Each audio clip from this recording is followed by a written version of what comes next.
kind of do this quick intro, and then we'll just get right into it. Okay.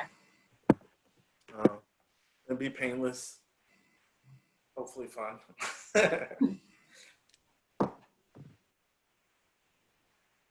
Hello, everyone. It's Kelly Mariano with Coach's Corner. This week with Conversations with Coaches.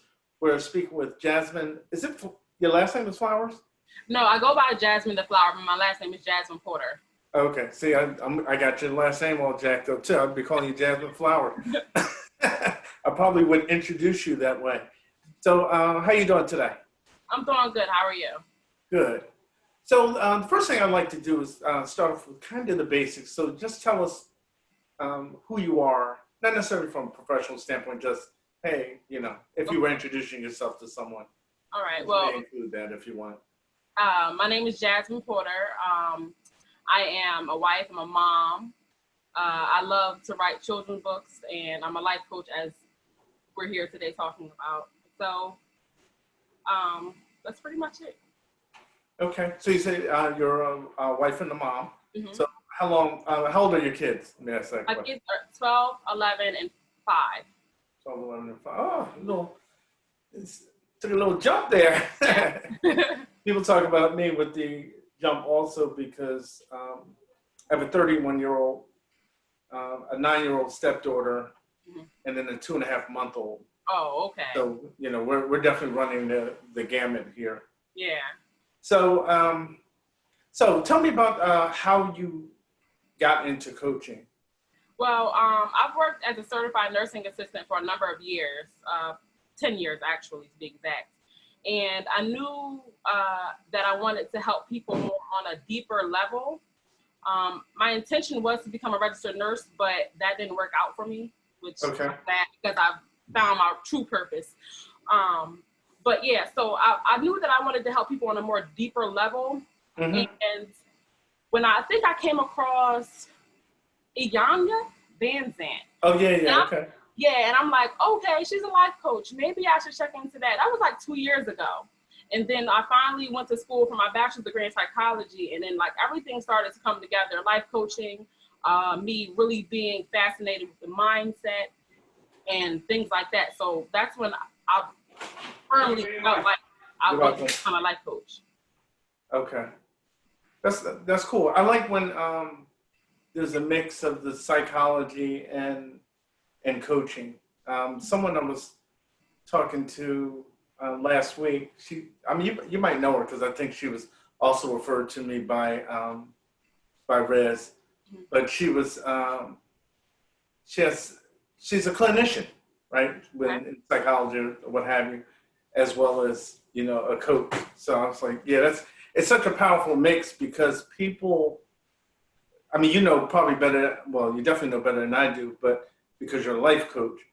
But what I was saying to her, I don't know why I'm blanking on her first name. But anyway, one of the things I said to her is that even though as a business coach, you don't think about it right away, and I didn't think about it until I started diving in more, how much you get into people's lives when you're business coaching. We start off talking just business. Hey, how do I market? Da da da da da. Then you find their entire lives are standing in the way, which is right kind of up your alley because you're more, well, I was kind of introduced to you as a mindset coach. So with the whole mindset component, huh? I can't hear you. Oh, I wonder why. You were able to hear me before though, right?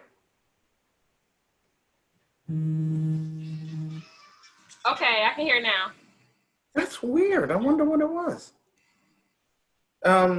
So what I was saying is that, you don't realize how much, well, I didn't realize at first, it's probably not a good idea to have my phone sitting there by the microphone. I didn't realize at first how much of people's lives you're in touch with or you wind up touching as a business coach. If I was a life coach, I probably would have thought about that side more. But the other part just kind of, I realized people start unpacking their bags with me.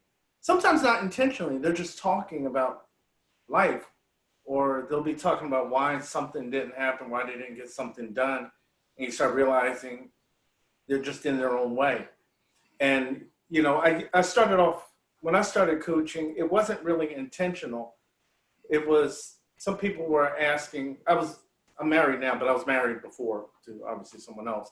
And we had started basically a coaching thing in our house again, but it wasn't intentional. We weren't trying to coach. We just were trying to help people out. Somebody asked me to teach some classes. So I just started doing it like once a month on a Saturday. And we would talk about different things, but so many things would flush out when we would talk about life goals and, setting smart goals and this type of thing, or just how they did during the week, whether or not they were able to accomplish anything they talked about accomplishing. You realize so much of them is in the way that people can't see because I guess it's because it's you. It's harder to see, what's blocking you. Matter of fact, I shared with somebody on another call that one of my friends was in there, and she's, I guess I was technically friends with almost everybody. But anyway, she had a cleaning business, her and a friend of hers. And one of the things she went on to mention is she always priced herself really low. She tried to be the lowest price cleaner. She was a residential cleaner. So I stopped her and I said, "You can't hear me again." What is going on with the? Yeah, I don't know if it's my mic. How about now? No. I can hear now. That's weird. Can you hear me now? Yeah, I can hear you. Okay. Maybe I'll do it without I have an external mic that I was using, which is usually pretty flawless, but anyway. So this particular person wasn't a client, but she was talking about, pricing herself really low all the time. And I asked her, I said, "Do you want me to tell you why you do that?" And she said, "Sure." I said, "You want me to tell you now or wait until after we're done, with the group?" She said, "Oh, no, you can say it." And I said, "Well, you don't have enough value of yourself. Right. And subsequently value of the work that you do to charge for it." I said, "Actually, yours is so easy because we can all relate to it. It's not something strange. I don't know, like coaching in a sense, for some people is strange. They don't really know what it is. They don't know what to expect and all that kind of stuff, right? So they can't really evaluate its value. So if you and I were both life coaches, maybe you charge $1,000 a session, I charge $100. Maybe you're better than me, maybe you're not, but they can't really tell that from too far out. But I said with cleaning, it's like, you're cleaning. Like, it's not that deep. Like, I know there's people that put touches that make it special, but in the grand scheme of things, you're still cleaning, like cleaning the kitchen, the house, whatever you're doing. So I said, that's an accepted thing. Like, you don't have to convince somebody of the value. People call you to come give them quotes. So they know it's going to cost something. So it's not even like you're coming out with some crazy number. I was like I wouldn't try to be the highest dude necessarily. I said, but being the lowest is just undermining what you're doing. I was like, I said, you really have to think about the value of your time. I said, because everybody that calls you knows there's Mary Maids, all of these are companies. They know all of them are going to charge. So you being the least is not necessarily the best situation. And one of the ways, and you probably heard this before too, if you're rushed into a hospital and you need emergency surgery, you don't want discount guy. Right. Like, "Hey, Bob, take your pendants for $500. You're like, yeah, I'm good. And like people don't think about that side. And we really don't, as much as we talk about price and trying to get low price, we want a low price when the item is the same, right? If I'm buying a pair of Nikes and they're both the same, and it doesn't matter what store I get, the same sneaker. Now, if I do that, now I want the lower price. But when it comes to services, it's not that cut and dry. Right. That you don't always want the least because you want somebody that has enough respect for their time. That's why, like, I tell people, you want to be careful with being like a life coach because some of them charge $25, $50 a session. I'm like, if it's a hobby or you're just like giving your time away, that's different. That's cool because now you're helping people, and that's where the value is in it for the person. But sometimes, like, if you're trying to create a commercial entity or you're trying to increase your revenue, you're going to find it very challenging if you're charging $25 an hour because even if you had a $25 an hour job, that's like 50 grand a year. So, and I realize for some people that would be an increase, but a lot of times when people are in coaching, that's not an increase for them. That might be a lot less than they made in their previous job. So you get the freedom of not having a boss, but all of a sudden you have the boss of your bills coming to get you. Yeah. So what made you look specifically or lean specifically towards mindset coaching? Well, since I went to school for psychology, I've always been fascinated with the mindset on, especially like how our thoughts form our reality. That's one Mm-hmm. of the things that my father, he's transitioned now, but he always used to tell me, watch your thoughts because your thoughts create your reality. Ever since I was little, he would tell me that. And so that really stuck to me and how we behave and how essentially we can be in our own way with a lot of different things. And I really believe that the mindset, how we think about things, what we put out is really a big factor on what we feel like we should receive in the world.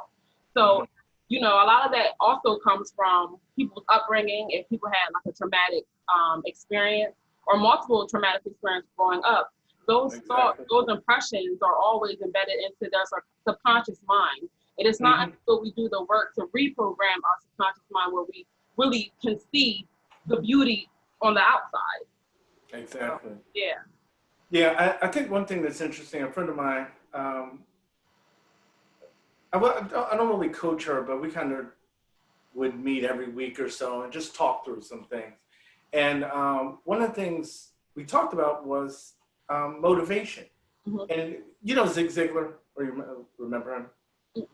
Oh, okay. Oh, he was a kind of really famous speaker Oh, and a motivational speaker. And one of the things he would say is that people would come to him and say, "Hey, Zig, motivation doesn't last." And his saying was, "Neither does bathing. That's why I recommend it daily." Like you need to continuously motivate yourself because whatever trash talk, whatever head trash we're telling ourselves, we usually do that on an ongoing basis. right. We didn't say it to ourselves once when we were 5 and just carried that forward forever. We continue to repeat on some level that same message because that's what we believe. We came to believe it. So that's the belief system we moved forward with. And I think people don't understand the work with which you have to do to undermine all of that foolishness that you've been kind of burdened with, or that you picked up and started carrying, not knowing that that's what you were doing. Right. And like even and you may have seen this too. I don't know like your background in that regard, but to me, I had a long background in the church.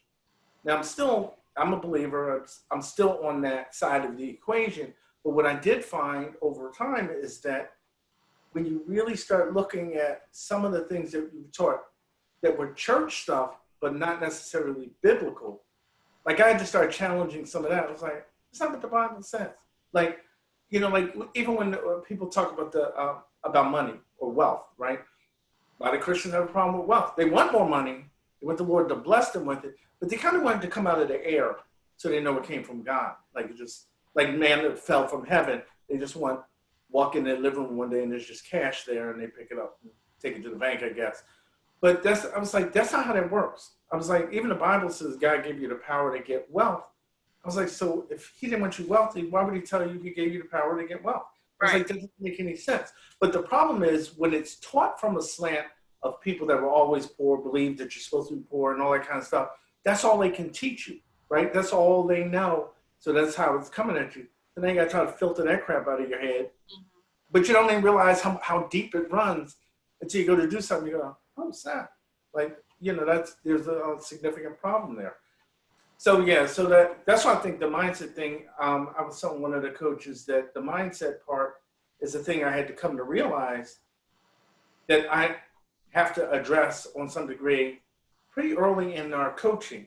The thing is, like when someone comes to me, they might say, "Hey Kelly, can I want to make a full-time income of my coaching." So one of the things we'll talk about is, "Hey, what are your income goals?" They might be like, some people are relatively low. They might say like 5,000 a month. Some might say 20,000 a month. They're, oh, okay.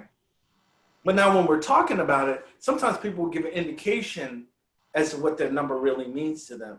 if that number scares them to death, or they really don't think it's possible, but they want to see if you can be a miracle worker on their behalf. You know what I mean?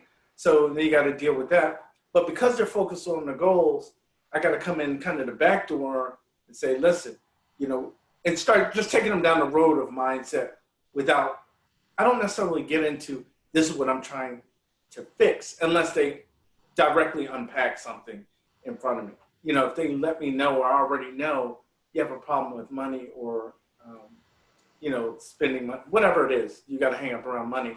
That tends to be a big one for me and has been around me. And one that I felt like, I'm not trying to preach a sermon, but I felt like that was something God was trying to expose early on for me so that I could have a different perspective and show a different perspective. And so when I would get exposed to different things, I was like, oh, okay. Like things that people go, oh my God, I would never spend that much money for. I was like, that's easy to say when you don't have it. You know what I mean? Like if you can't spend $5,000 a month on the mortgage, it's easy to say you would never do it. But if you're making 40 grand a month, all of a sudden 5 grand a month, it's not that significant anymore. And you don't look at the numbers the same way. And I was like, you really got to change your entire, you got to, like you said, you got to be willing to do the work. But so many people are not. So how do you find people to be? Like when you start engaging them or they come to you and say, hey, you know, help me out, whatever. I don't know how do they present to you? How does a person present? Like, do they come in knowing, hey, I have this head trash that I'm talking about? What are they kind of things that they say? For the most part, yes. And then there's always a root cause for that. Exactly. Yeah. You know what I mean? Yeah. So they have a gist of, say, for example, we're going to use money as an example. Money, feeling like they don't have enough of it, or you know, feeling like money is bad, or whatever the case that may be. Really have to understand, where did you hear that money was bad from? And then, okay, so how do you feel when you don't have that money? How does that make you feel? All of those root things. So they come to me saying, well, they don't believe in having this amount of money or whatever the case may be, and then we'll really deep dive into the situation more to find out you learned that somewhere, and how can we really align you to be in a better situation, have a better relationship with money, how you feel about money, because it's all energy. And so if you want good energy, perceive the money to be good energy, and you'll attract it. Yeah, so I'm learning. One of the friends I mentioned earlier, she sends me like a YouTube video every day. Well, sometimes it's several a day, and a lot of those folks are talking about energy and stuff like that. Stuff that I would have wholeheartedly rejected just a few years ago because it's outside of the scope of my frame of reference, right? Like it always seemed like it's contra biblical. And a lot of times it really isn't. It's just we're not used to thinking about it that way, because a lot of things they talk about, I could show people biblical scriptures to back what they're talking about. I was like, so whether they call it Bible or whether they call it energy, whatever, universe, I was like, I could take you to scriptures that will show you that what they're talking about is accurate. Like even the guy, that's funny, there's a guy named Jake Ducey. You know? Yeah. So I just heard of him recently because the lady's sending me these things.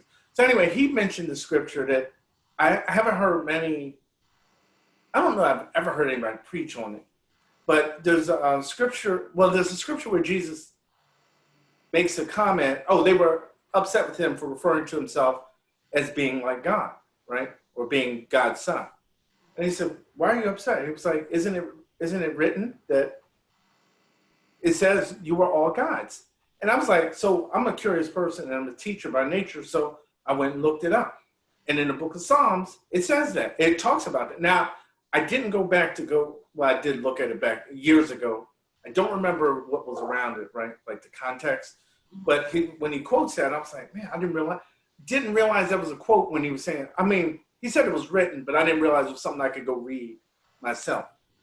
So, and anyway, Jake mentioned that, and I was like, I would seriously bet that 95% of all Christians have no idea that's in the scripture. And, and I tend to be one that's kind of on, I feel like I'm the fringe guy, right? The guy who's like, really, Christian? Like, what's going on? Because I'll talk about stuff in a way that I'm trying to challenge people to think. Like, you don't have to be on the same page with me. You don't have to believe what I believe. But if you're telling me, if we talk about something, we're on different sides, I would at least expect you to be able to say why you believe. I don't mean fight tooth and nail. I'm not interested in that. But just be able to say, like Kelly, well, I never believed in this because blah, blah, blah, blah, blah, whatever. If it's just because somebody told you it was fake and then that's all you have, then I have a challenge. I mean, I don't really have a challenge. I just won't take the conversation very far because we can't really talk about something Right. that you had to get handed to you and you never fortified yourself. So I always want to know. So I was challenging stuff, even like in my first marriage. I remember the concept of tithing. You heard of that? Like where Yeah. yeah. So, and my ex-wife and I, we used to tithe. I mean, we were straight tithers. Like it was without a doubt when she inherited like $150,000 when her dad died. 15 grand went right to the church immediately. That's a lot.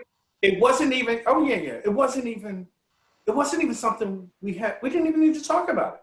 It was automatic for us because we believed that that's what it said. But at some point in our marriage, I remember looking at it and going, I said, I don't think that's for us. I was like, I really don't think that those scriptures regarding tithing are tied to us. But I didn't do a full research to find out why. I just felt like it was off. And then when I dug more and more, and then I started going, yeah, it wasn't for us. I was like, even the most quoted scripture in Malachi, when they talk about tithes, I'm sorry, I don't know where you are with that. So I'm not trying to talk you out of. It's okay. I'm spiritual. So I used to be a Christian. I'm not anymore. I'm just spiritual. I believe in the divine creator, but I accept and listen to everybody's different perspectives and paths. Okay, so anyway, in the book of Malachi, most of them they're quoting like Malachi 3:10 or 11, where it says, "Bring all the tithes into the storehouse," etc., etc. And we've spiritualized those terms, a lot of those terms in there, or churchified, in whatever way you want to look at it. But I said, if you actually go back to like Malachi 2, like it's a letter, right? It's a document. It's not, the 4 chapters are not 4 separate thought processes necessarily. It's a continuous thing. So I said, if you go back to 2, it says he redirects who he's talking to. He starts talking to the leaders of the nation. I was like, yeah, well, they had a responsibility to tithe from the tithes that they received. But the tithes that they were receiving were because of the Levitical priesthood, not because it was church. Right. So there is no Levitical priesthood. So where are you tithing to? Exactly. So I was like, so you can give the money to church and act like it's the same thing, but it's not. Because it wasn't to maintain a church, it's maintain the nation. Because one of the 12 tribes didn't have land to have animals or food. So they had to get it from other, and that was the other thing. They always kind of got us to believe that the tithe was about money, and it was never about money. No. So, there's so many things that if you got to unpack that it's wrong before. Like, so you would have taken me back 10 years, and somebody said that, well, I had a friend of mine say that to me, that tithing. She didn't really explain it to me. She just said she went to a church where they didn't believe in tithing. As far as I was concerned, that was like blasphemy. I was like, he should be taken out of the whatever. What kind of minister is that? That he don't know. But then you live and you learn. But then you got to unpack those bags again. You know what I mean? And you still think. Sometimes I still battle with the idea that I'm waiting for God to think I'm good enough for me to get to certain places, right? Like where it has nothing. And again, the more I get into the scripture, the more I realize that's not even, if the Bible's not saying that. It's the way they've been, in a lot of ways, brought up. I mean, some people are manipulating intentionally, right? I mean, we can't act like that doesn't exist. But some of it is, I was told some nonsense. Now I'm sharing my nonsense with my daughter and my kid. You know what I mean? Like, but you obviously don't realize you're doing that. But that's what you wind up doing. Right. Passing down stuff. But you really got to pass down an accurate knowledge of your belief system to your kids. And ultimately, they got to make their own decisions anyway.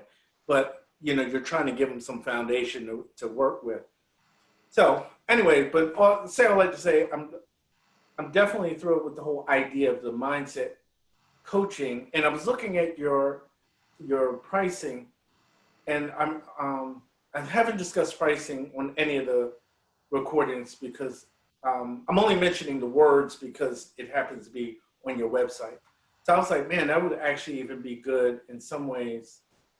I'm thinking there's probably some space to kind of marry some stuff together, or uh, maybe if I have someone that's, really jammed up in that way, maybe they can, if they can afford to connect with both of us, where you're helping them break through that, because it would really free me if they were getting that side from someone. Right. It's one thing to having some idea of like what they're dealing with and what they need to be working through, but I don't necessarily want to do the full work on that side of their lives when there's people that are doing it. Like you went to school for that, and that's your thing. Like you're like, yo, Yeah. I mean, I love that side, but that's not what I'm there for. Right. They're not paying me to get their mind right. They're paying me to get their pockets right. Right. Yeah, they're married together, but what they're looking at me for is the one I need to focus on. So, I just thought that could be good because your pricing is good. Like, what kind of responses do you get from the pricing? Do people like go to a website and have a comment one way or the other, or do they ever comment at all? Maybe they don't. So, I guess personal feedback that I've gotten, some people don't really understand it. Mm-hmm. Some people do though. Some people are like, oh, I believe that because you're really good at what you do. You offer a lot, and it's I don't want to say intensive like scary, but I go really in depth in the tools that I use to really help bring people to abundance. Mm-hmm. But the ones who don't really understand, it's just because they have that mindset of, and it's not the ones who can't afford it, because I do make it affordable. As you can see, I also offer a scholarship as well, which I'll be. Oh yeah, I did see it. Yeah. But I'll be doing that again soon too. But it's not necessarily for people who can't afford it. They just don't really understand. Well, how did you get $1,200? That's so much money. Well, it's because I value myself at a certain point, and I know that when I'm bringing to you, and I know that you're even going to get more value. You're going to get double value. You're going to get a fulfilled life as well as me. You know what I mean? So it's Exactly. just I would say I get more positive feedback than negative in a way. Well, For the ones who don't, they just don't really understand. For example, like the young lady with the laundromat or the cleaning service, mm-hmm. price low. It's just because you don't really understand the value of how much, you know what I mean? So one thing that I learned is if you're going to a coach who money mindset coach or something like that, you kind of want them to if their prices are high, they're high for a reason. Because Exactly. they're valuing themselves. And you want to look at that value like, hey, I can achieve that too. You can want to see yourself in it. Yeah. And it actually helps your client because it may be one of the first hurdles they have to learn to jump over. Right. If you don't have, the money. I was going to, there's a coach named Tamara Lowe. I don't know. I guess she considers herself more of a business coach than maybe a life coach. Mm-hmm. But she's done a lot of really big things over her life, and then she went through this horrible divorce and whatever. But anyway, so I was on a call, one of their discovery calls, with a pastor, and she's a Christian. Her whole program is like for kingdom entrepreneurs. Right? Okay.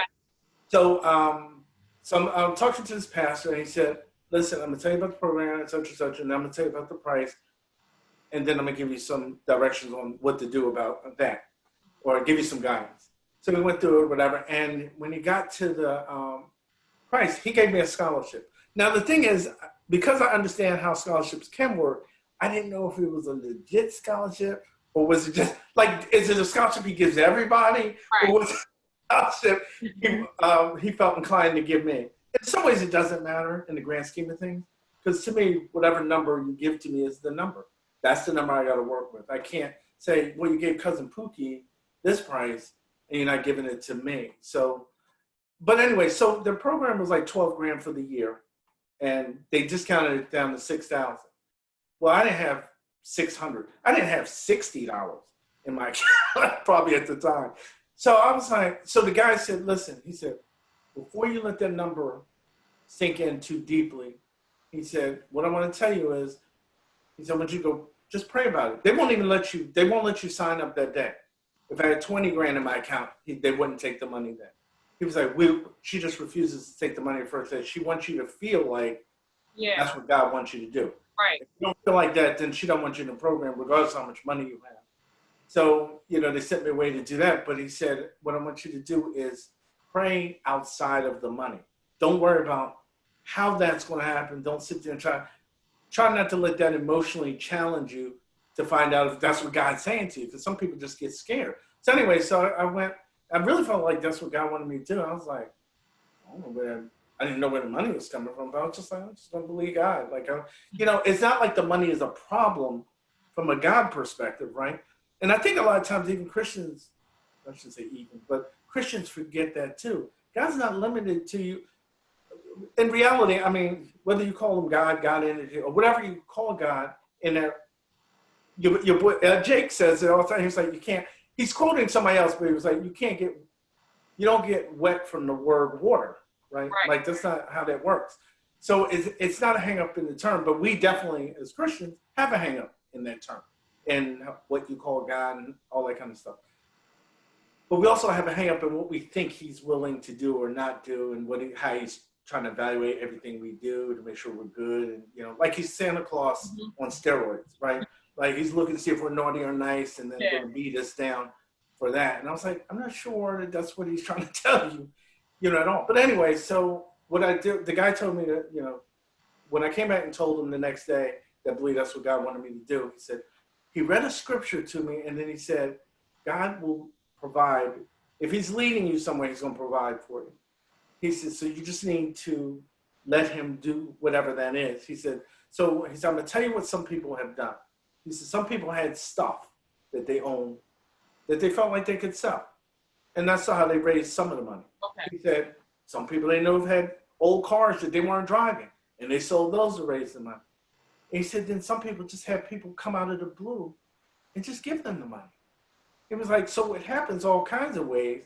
He said, I don't know how it's going to happen for you. He said, but I'm going to believe God for you. And then he prayed for me and that was it. So he told me to get back to him when it was there or whatever, when I was sure whatever way it was coming. Right. So what I did was I made 2 phone calls and I had $6,000. So I was like, I didn't know I could do that. I had never, first of all, I hate doing that. Like I have a friend, when I'm in a pinch, I would ask him, but I don't normally ask for $6,000. That's a lot of money. Yeah. I mean, you got to be a good friend to even make that phone call, but anyway.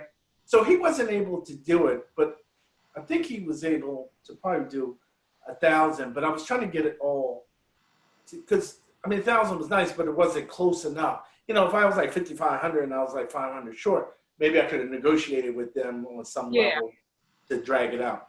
But anyway, so I appreciated him even being willing to do it because he was willing to do it. Because he even said, oh man, I wish I hadn't done this before. He said, if I knew this a couple of weeks ago, I probably could have done it for you. I was like, well, it is what it is. Don't worry about it. And so then I called my aunt and, talked to her. And she said, I've never spent $6,000 before on any one thing, which is not really accurate because, anyway, they did, her and her husband did well. They didn't have kids. But she probably never was like buying one thing that way other than her house or cars or stuff. But anyway, so she was like, yeah, I don't know. She said, so I don't know why I'm doing this. And I'm like, the heck? She's about to give me 6 kids. And sure enough, she did. She gave me the $6,000. I was like, wow, never seen that before. But it reminds you also sometimes you just don't close your mind. A lot can happen just because your mind is not closed to that possibility that it's there. It's there, but you just don't know where to look, and we're accustomed to not having, so we think it's not really there for us, and that's not the case. So yeah, this is just so much you can talk about with mindset and how that coaching affects folks. Now, are you coaching full time, or how does that look for you? Yes, I do. Okay. Are we frozen? Yeah, you're frozen. Okay, yeah, I'm looking at you and like, oh, there you go. You're moving again. I was like, I've never saw you sit quite that still. But Okay, so you don't have it. That's cool. So how long have you been full time? Were you able to go full time right away? Um, April. Oh, April. of this year? Wow, congratulations. That's Thank you. awesome. Yeah. Yeah, I think well, was it COVID related? Like was that the thing that helped you out the door like from something else? Not necessarily. Really, just believing in myself and my husband. Like he's very supportive of my mission, and That's good. really the believing and knowing like I have something else to do.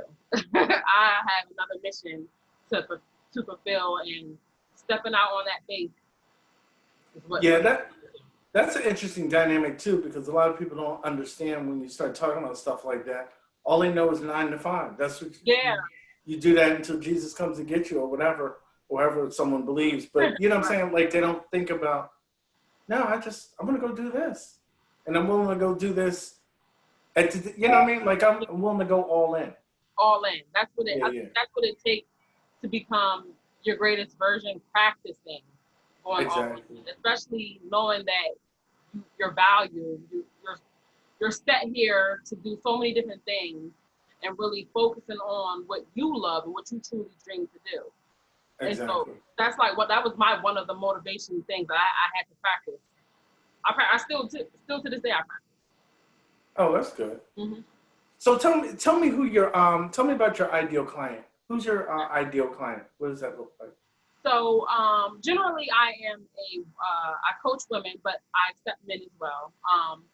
But my ideal client, so they'll have any. When I say mindset obstacles, we're talking about self confidence, just really limiting thoughts to get them to their next career, to get them believing in themselves, to get them to seeing other than what somebody may have told them, to really flush out those negative perceptions of themselves, to live a life of abundance, to live other than what's been hindering them. And that could be anything, like I said, self-confidence, feeling like they're stuck at a certain kind of job, feeling like they can't get to a certain school, just feeling not like they're living up to their best in life.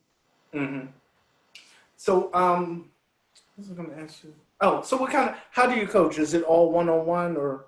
Yeah, I like one-on-ones. I haven't done any group coaching, but I like the one-on-one. I really can't wait until COVID's over, so I don't have to do the phone situation. You know what I mean? But I think one-on-one, since this is the only what I've done, so I don't really know group coaching as well. But it really helps me and the client build real great rapport. Okay. It really, just really knowing each other and them really trusting me and I'm trusting them. It builds a really stronger foundation for me. And I'm able to keep up with them and really keep them accountable more ways than just coaching. Yeah, the thing, a lot of mine is done this way by video. Sometimes people will do it by phone. I think I used to shy away from the video part a little bit because I didn't know, most of the people that respond to me just tend to be women for whatever reason, right? So I know like sometimes like people are conscious of how they look if we connect in the morning. Oh, I haven't done my hair yet. And I'm like, we could just do the phone. But the thing is, the problem with that is I can't see you. I can't see your body language. So if you have an adverse reaction, it's very hard for us to check ourselves from that reaction sometimes, like especially on the computer. So if I said something crazy to you, you might even flinch. Right. But I wouldn't know you did that if we were on the phone, because it's unlikely you're going to say, "Whoa, I just had this crazy reaction." You know what I mean? Like it would be like, I got to see it. I got to see the discomfort, especially like when you start talking. Even though discovery calls tend to be on the phone, but discovery calls, it's kind of be good sometimes if those were done this way because you can watch the body language, especially when you start talking about money. Yeah. Because you can see if the money is the money to hold up, or is it they're just uncertain about something else, in terms of where they're trying to go in their respective businesses. Yeah.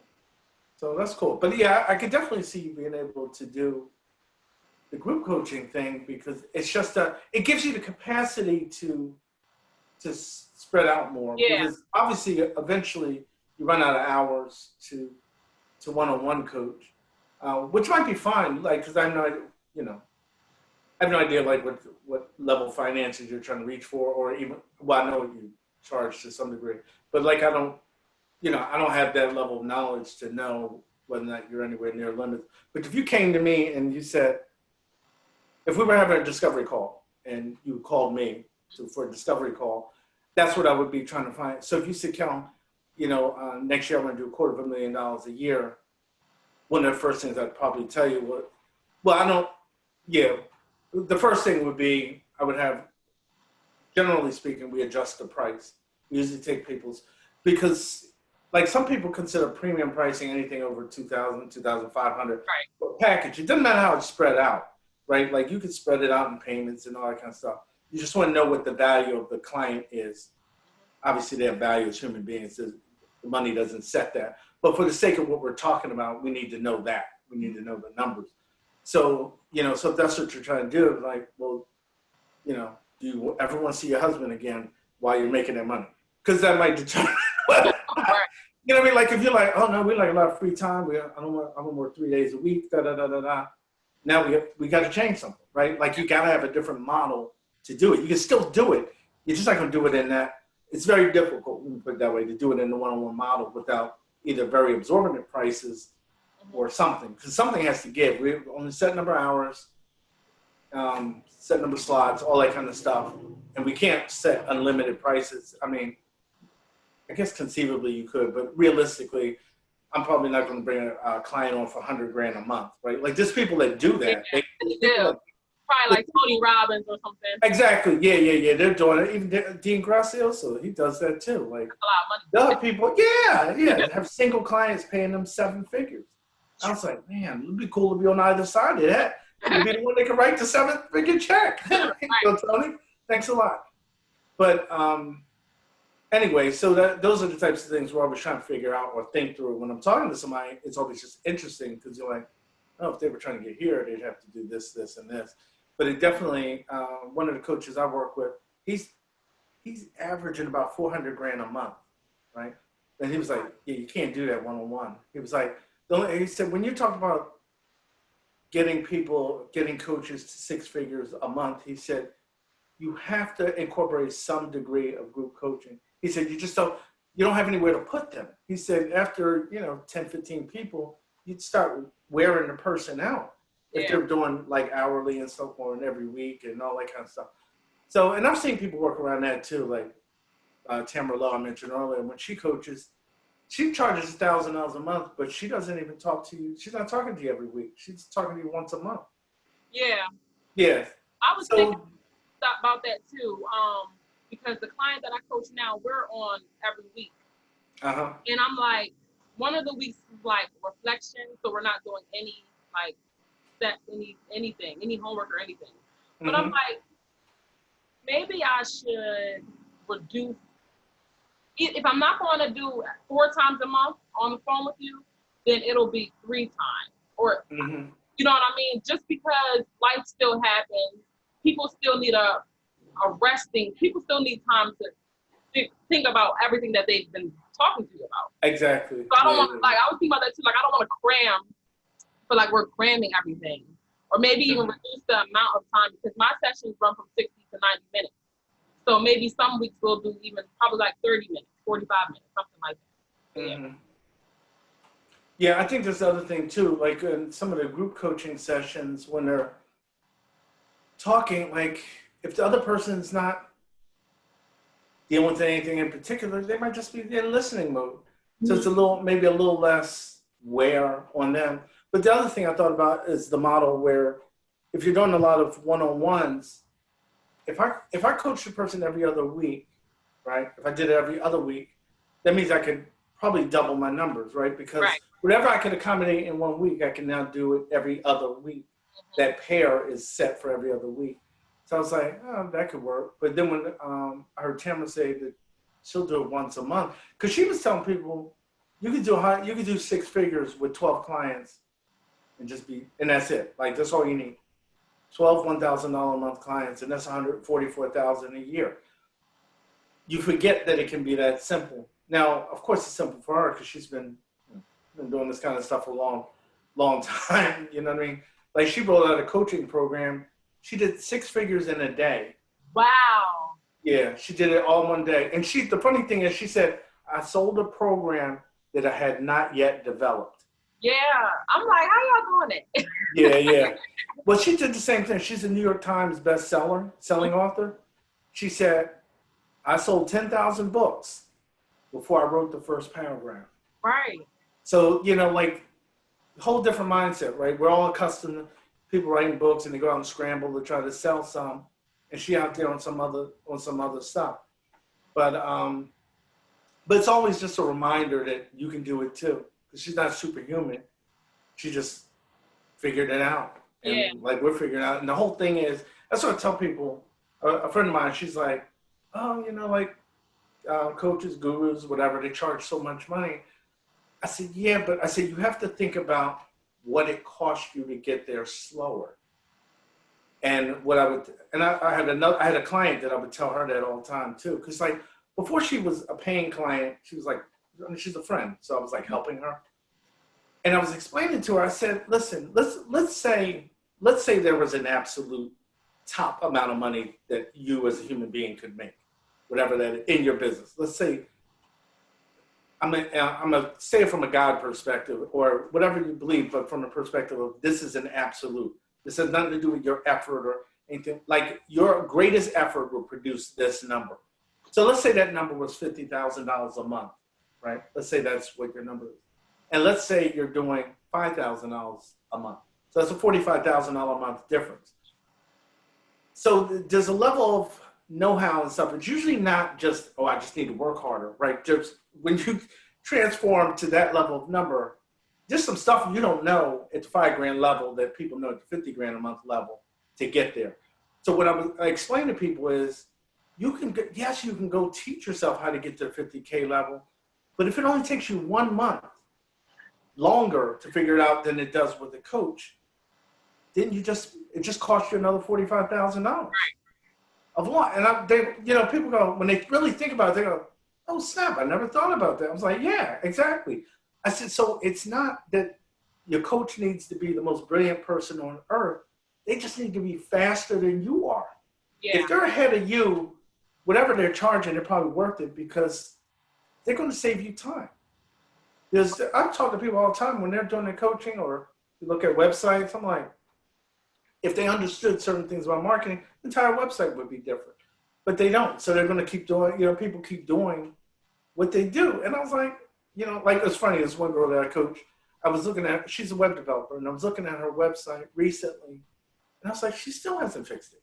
Like it still doesn't, like your website really needs, I tell people, when you go to someone's website, you have to be able to tell. I don't mean figure it out. Like, because people say this all the time. Well, you can figure out that they're this. I was like, that's not what I'm talking about. Because that means the person on the other side has to do work.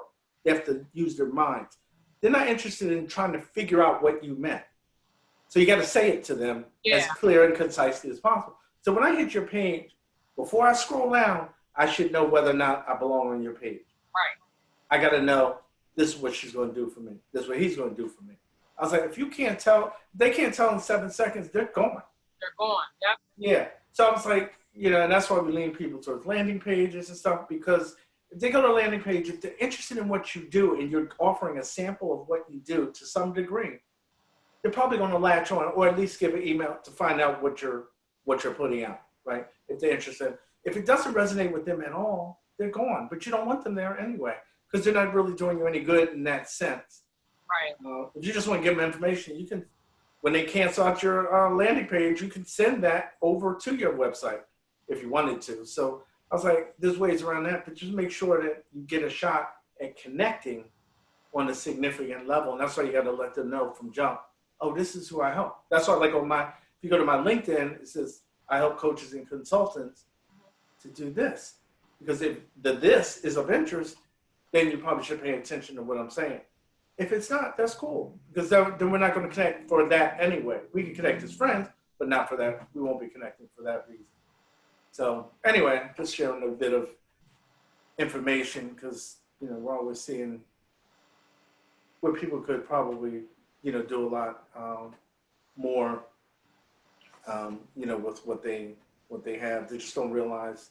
We, Yeah. we don't know. We don't know what we don't know. Like most coaches I know spend thousands of dollars. Like you did, like you went to got educated. That stuff wasn't free.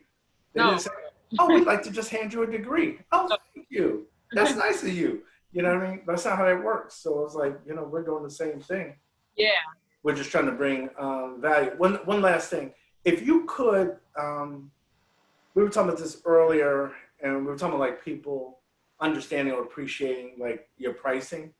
One of the things that I'm working on a course to put mine online so that I can kind of do a hybrid of online and in person, online and one-on-one. So the teaching component, a lot of that will be static and on there, and then the clarification and moving forward will be in our one-on-one, so we can move, faster. But what's I gonna say to you though? Oh yeah, with understanding the pricing. What's I gonna? Anyway, sometimes when people don't, it's for some reason that last part won't just come right back to me. But something when you were saying about the pricing, they don't always. Oh, that's what it was. Yeah. In my course, I mentioned this in one of the recordings. That's why I thought about it now. Is that when people don't understand, sometimes you have to kind of make. It's not just the issue of making it clear. You have to take your offer. Your offer was what would be considered, and it's not a slight term. It just means not hard. But your offer will be considered soft just because it's not monetary. Right. Right? Whereas my offers are always hard offers, directly tied to money. May not be a direct dollar amount. Maybe I'm talking about clients. But if I say to you, we're going to help you get 4 more clients a month, that's a dollar amount you can calculate for you, right? So that's a hard offer. Hard offers sell better than soft offers. So if there's an opportunity, maybe there isn't, maybe there is, maybe there isn't. I don't know your entire client thing well enough to know that. But if you have a way of turning yours into a hard offer, in other words, I know I'm gonna make up something because I don't think this is like a real thing to give to somebody. But well, it could be.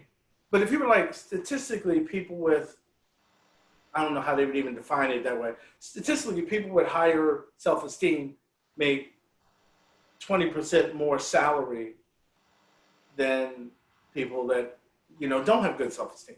So if they're already coming to you from a self-esteem perspective, like in your discovery call, you can identify that. You can kind of lay that out for them because 20% of 50 grand is what, $10,000. So your program is not 10 grand. So it's like, hey, this could be worth at least.